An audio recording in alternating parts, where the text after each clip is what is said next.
Transcription number 2. I should like now to make a few observations on the budget. This budget marks a turning point in the history of our country. It is no use attempting, as some of my friends have done, either to deprecate the budget very strongly or to suggest that we are not witnessing a new revolution in our methods of physical training and technique. I want it to be quite clearly pointed out to my friends that we are now facing the lean years of Indian finance. Hitherto, we had revenue surpluses which were a form of public saving and which were meant to be utilized for capital development. Hereafter, this form of revenue surplus would not be available. We have therefore to find out ways and means of implementing our great program of national reconstruction at minimum cost. My point is that the deficit on revenue account would be of the order of about rupees 19 to 20 crores. Here let me point out that I do not agree with those of my friends in the finance department who have attempted to suggest that rupees 9 or 18 crores which are obtained from Pakistan should be put to the revenue side of the budget. They are to be put on the capital side, but that does not seriously alter the trend of my argument. What I am suggesting is that we would have to be prepared for a deficit of a much higher order even on the revenue side.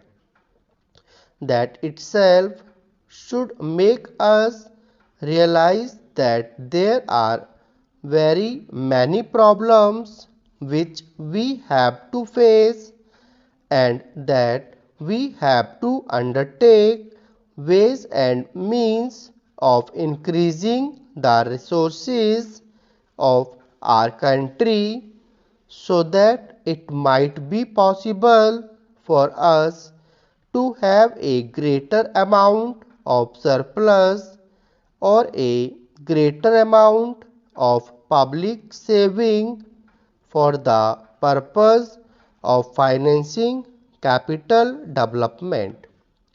The finance minister, in the course of his speech, Mr. Deputy Minister pointed out that the deficits during the past 2 years were of the order of rupees 83 crores.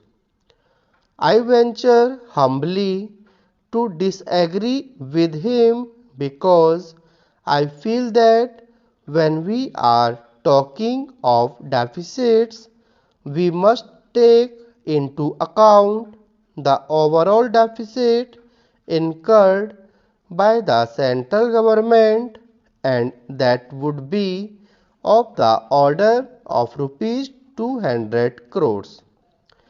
During the years of relatively light expenditure, we had a shortfall of about rupees 200 crores. Undoubtedly, now when we are going to have a very great amount of expenditure, we might have a greater amount of deficit, and we would have to find out ways and means of trying to meet our capital expenditure. Some members have pointed out that deficit financing is good. Others have pointed out that it is poison.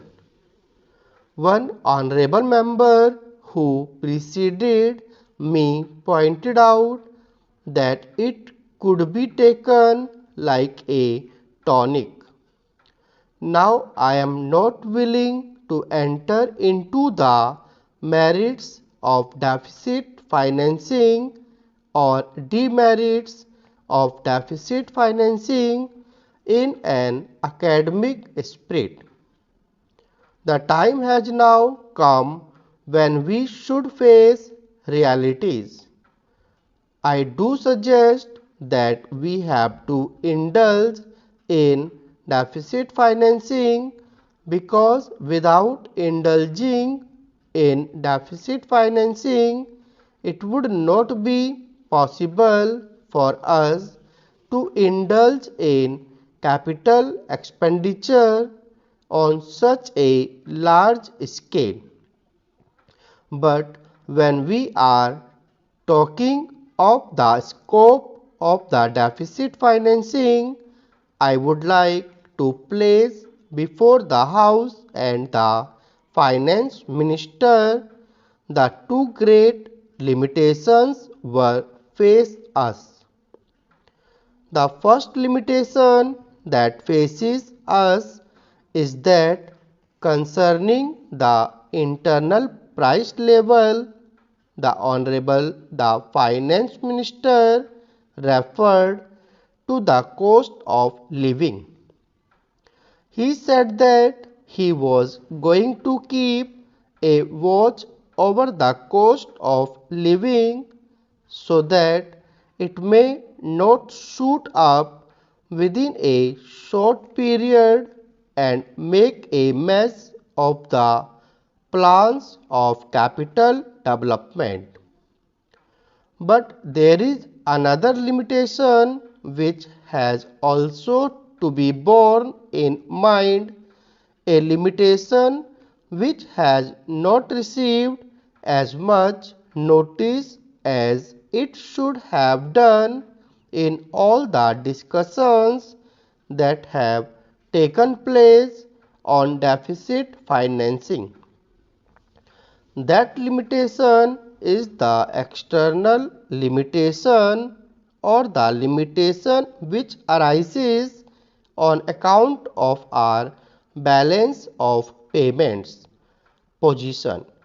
I think this is as important, Mr. Deputy Speaker, as the internal price level, and I should like to elaborate that particular point a bit more, because I feel that a time will shortly arrive when we might have either to reconsider our policy or might even have to leave the Sterling Club of which we are a member. The second serious limitation is as serious as the first. What would be the consequences of deficit financing on our balance of payments? The Finance Minister in his budget speech points out that so far as the balance of payments position is concerned, they have now, whether it is by accident or design, a favorable balance, and they have contributed about rupees 63 crores to the dollar pool during the past 6 months.